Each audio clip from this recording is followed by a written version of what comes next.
Hello everyone, Ben here from Wrestling Life. I hope you are doing well.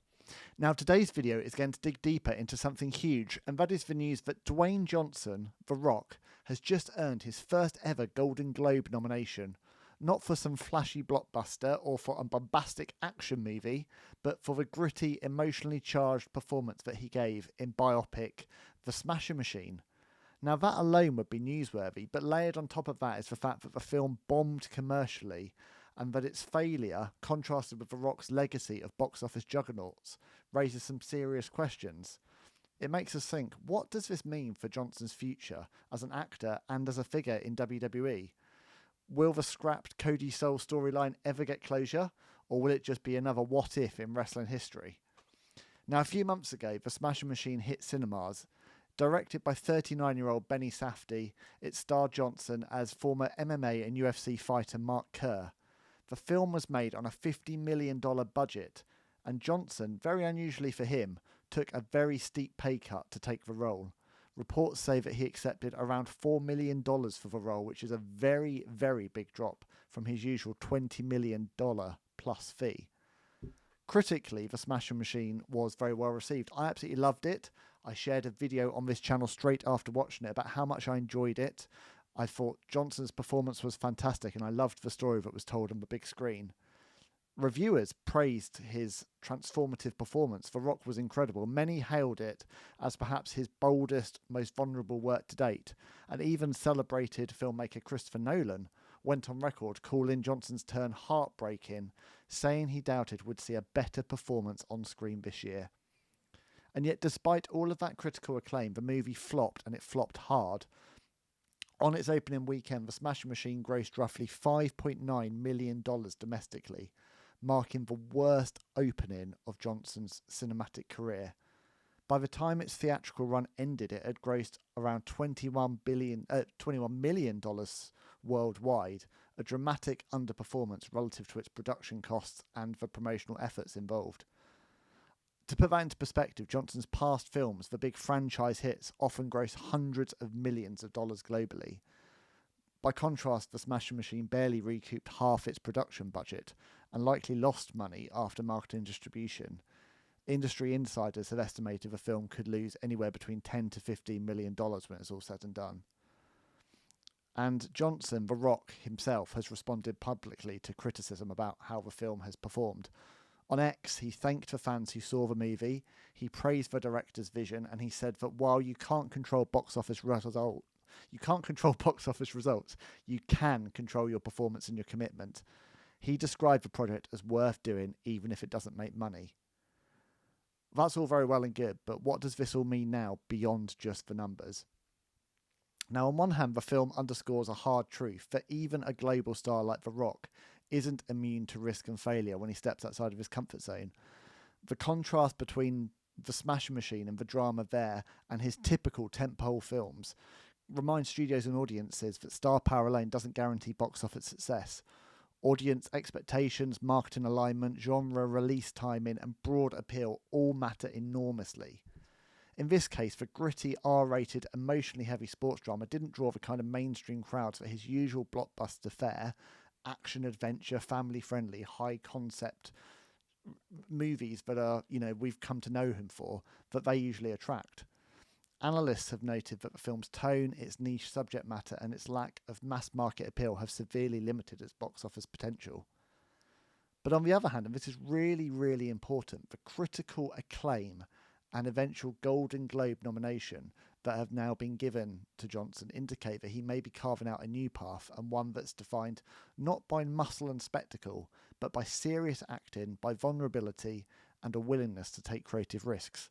I mean, if nothing else, The Smash Machine could reshape how Hollywood perceives Johnson now going forward, not just as this blockbuster action hero that he's been defined by for the past 2 decades, but a capable, dramatic lead, willing to challenge himself, as us wrestling fans know he is very capable of doing. As several reviewers and industry voices have argued, this could open up many doors to a more actor-first, character-driven roles for Johnson, possibly even prestige films rather than just these huge commercial blockbusters. But also with that, of course, comes risk.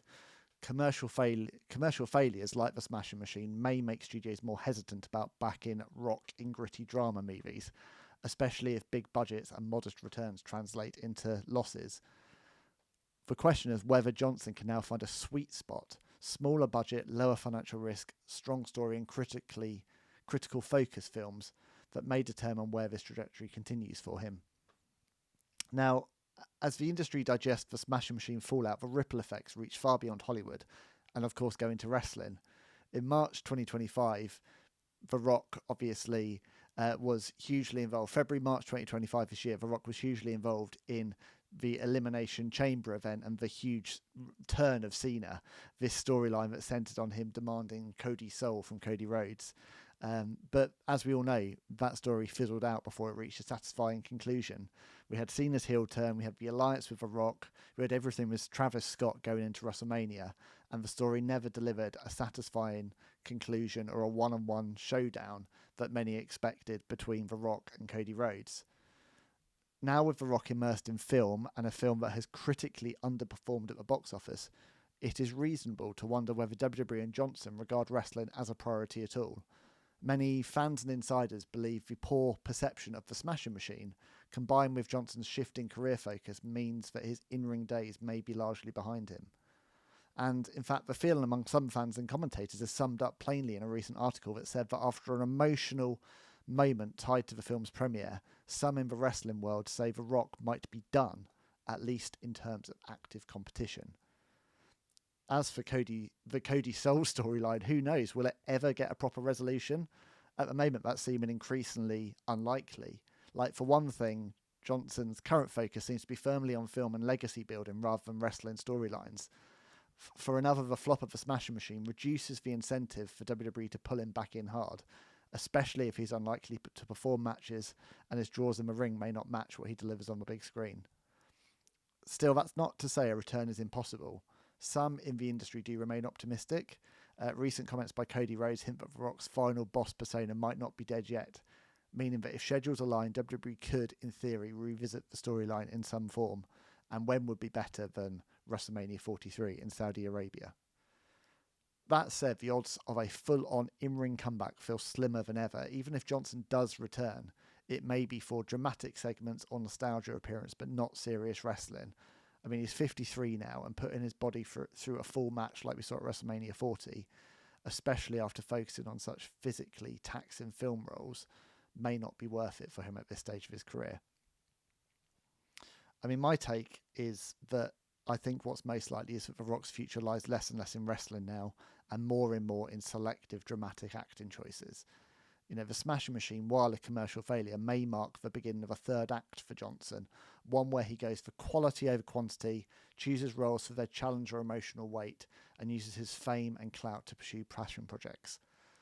For WWE, that means the Cody Soul saga will probably remain unresolved for the foreseeable future, not necessarily out of disdain or disinterest, but out of practicality. The company may choose to officially drop the storyline, perhaps referencing it in passing, but I doubt we'll ever get a proper in-ring payoff unless Johnson genuinely recommits his heart and soul back to wrestling.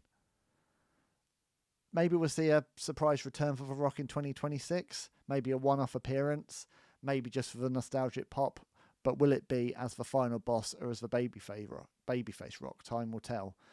I mean, wrestling, as we know, is so unpredictable, and WWE loves to pull rabbits out of hats at the moments we're least expecting them. But expecting a full-term Rock return at this point feels like very wishful thinking to me. So where does The Rock's Golden Globe nomination leave us? Well, the Smashing Machine's flop doesn't erase the beauty or the courage of what The Rock attempted here. If anything, it underscores how difficult it is to shift from blockbuster machine to serious dramatic actor. But it also reveals what Johnson values now, and that is artistic growth, emotional honesty, and legacy. For fans of wrestling and WWE, I think we need to brace ourselves. The days of the final boss dominating storylines may be behind us. Instead, we might be witnessing a reinvention, and that is of The Rock as serious dramatic actor. What do you guys all think? Is this the end of The Rock in WWE? Do you still hold out hope for a proper resolution to the Cody Soul storyline? Do you think The Rock is now better off committing to being a serious actor and going after hard-hitting roles. Drop your thoughts in the comments, please. As always, this is your channel, and if you liked this video and you're not already a subscriber, please do hit the subscribe button. Opt in to get notified whenever we drop a new video. It makes all the difference in the world to me. So that's it. Thanks, guys. I've been Ben Veal. This is Wrestling Life. Until next time, be good to each other, and I'll see you all again very, very soon. Bye.